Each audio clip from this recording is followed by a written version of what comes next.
Hey scholars, I hope y'all are doing great today and had a wonderful Easter break. For this lesson, we'll be talking about how to find the area of a sector, which is basically just a fraction of the area of the circle.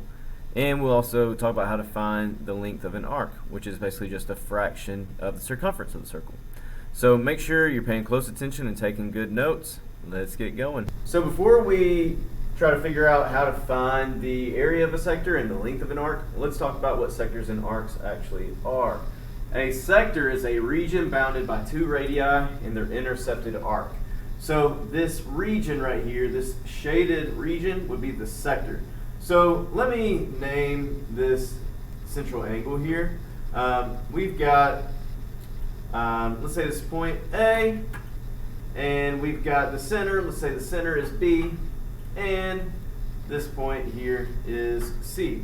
So this whole shaded region is going to be the sector. So it's a fraction of the area of the circle, okay? So we would say that the sector would be sector, we'll just name it as sector A, B, C. So sector A, B, C, all the way around, right? So it kind of looks like a slice of pizza, if you want to look at it like that. So you can see how it's bounded by two radii, so radius, radius, two radii, and then the intercepted arc, okay? So now let's talk about the length of the arc. So the arc length is the distance along the arc. So for this example, we have arc AC, and we want to find the length of arc AC on that circle, okay? So the arc length is just a fraction of the circumference of the circle, okay? So sector area is going to be a fraction of the area of the circle. Arc length is going to be a fraction of the circumference of the circle. Now, let's review those formulas for a second. Remember the area of a circle, and make sure you have this written down. Make sure you know this. It should look very familiar. The area of a circle is pi r squared. A equals pi r squared. So here's the formula we're going to be using. Arc length is a fraction of the circumference, so we would say that the arc length is a fraction of the circumference of the circle. So let's remember that the circumference of the circle is pi times the diameter. Now you could also use a different formula. You say or circumference is 2 times pi times the radius. And we can use that formula as well because the diameter is 2 times the radius. Okay? So either of those formulas will work to find the circumference, okay? So know these formulas, understand them, okay? You've had plenty of practice with them in the past. Now we talked about the area of a sector. Here's a formula that you could use. I'm really not going to use the formula. I actually kind of discourage you from using the formula, but a formula for finding the sector is you're going to take the number of degrees. So we got m degrees here. That would be the measure of that arc. You would take the number of degrees and divide it by 360. So basically you're taking the part of the circle, which can be defined by the number of degrees of that circle, and then divide it by 360 degrees, the whole number of degrees of the circle, okay? So you find a fraction of the circle, and then you multiply it times the area, okay? So all we're going to do, we're going to determine what fraction of the circle this is and multiply it by the full area of the circle.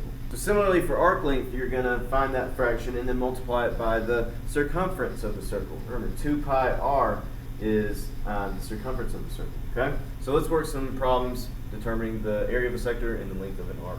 All right, so this problem says to find the area of sector MPN and the length of arc MN. Leave your answers in terms of pi. All right, so let's find the area of the sector first. All right, so what I'm going to do is figure out what fraction of the circle that this region is, okay? Well, we see that arc MN is 80 degrees, right? So here's what I'm going to do. I'm going to take 80 degrees and divide it by 360 degrees, and this is going to give me a fraction. So the degrees will cancel out. Also, these zeros, we can divide both of them by 10, right? 80 and 360 both divisible by 10. So that's going to give me 8 over 36, and then I know that 8 and 36 are both divisible by 4. 8 divided by 4 is 2. 36 divided by 4 is 9. So that simplifies to 2/9. This fraction is 2/9. So we're going to use this fraction to find the area of that sector. So let's find the area of the full circle first. This is what I like to do. I like to find the area of the full circle first. So remember, area is pi r squared. And so we're going to say the area is pi times 3 inches squared. And that's going to give us 3 squared is 9. So we're going to say 9 pi inches squared. Well, then to find the area of the sector, I'm going to take 9 pi inches squared, and I'm going to multiply it times 2/9. So I'm going to say 2/9 times 9 pi inches squared. That's going to give me the area of the sector. Well, 2/9 times 9, what is 2/9 of 9? That's going to be 2. Okay, so the area of the sector is 2 pi inches squared. All right, and there's the area of the sector.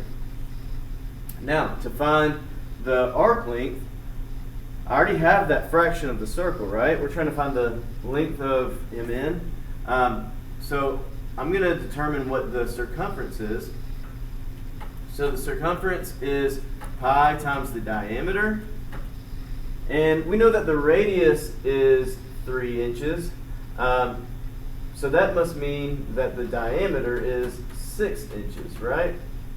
And remember, you could also use that formula 2 pi r if you want. I just kind of prefer pi times the diameter. But anyway, I'm going to say pi times 6 inches.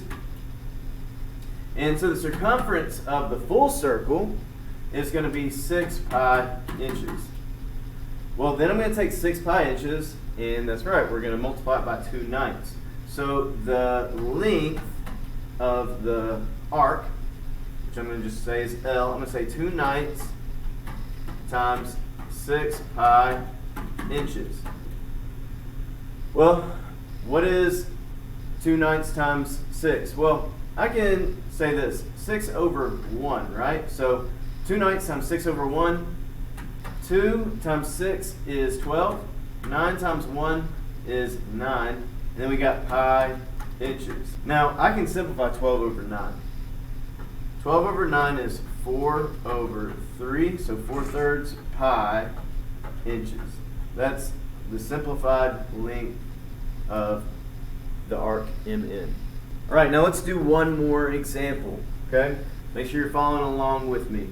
We want to find the area of sector JKL and the length of arc JL. We're going to leave the answers in terms of pi. All right, so what we need to do first, we need to look at the measure of that arc. It's 36 degrees.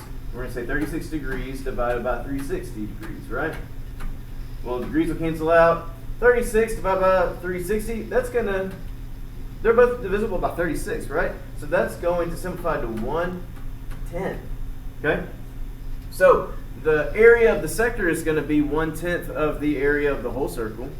The arc length is going to be 1/10 of the circumference of the circle, right? So we're just going to do the same thing we did last time. So I'm going to find the area of the whole circle. Area of the whole circle is going to be, so we know pi r squared. Area is going to be pi times 16 inches squared. And then 16 squared is 256. Pi, then we got inches squared. All right, well then I'm going to take that to find the area of the sector. I'm going to take 1/10 and multiply it by 256. So 256 pi inches squared. So 1/10 of 256, that's actually like dividing by 10. 256 divided by 10 is going to be 25.6, and don't forget pi, inches squared. And there's the area of that sector. All right, now let's find the length of the arc. Well, again, we know the radius is 16 inches. Again, I like to use circumference equals pi times d. Again, you could use 2 pi r, it'll be the same thing. But 16 times 2 will give us the diameter, so the diameter is 32 inches. So the circumference is pi times 32 inches, so the circumference is going to be 32 pi inches. Well, to find the length of JL, so the arc length, L is for length, I'm going to say 1/10 times 32 pi inches. 32 divided by 10, right? 1/10. So that's going to give me 3.2 pi inches. And there we go. We found the area of the sector and the length of the arc. So I hope this video was helpful for you. If you feel confused by any of it, I suggest you rewatch some parts. But make sure you come to class ready with questions and prepared to work. Good work today. Thank you, Collegiate Scholars.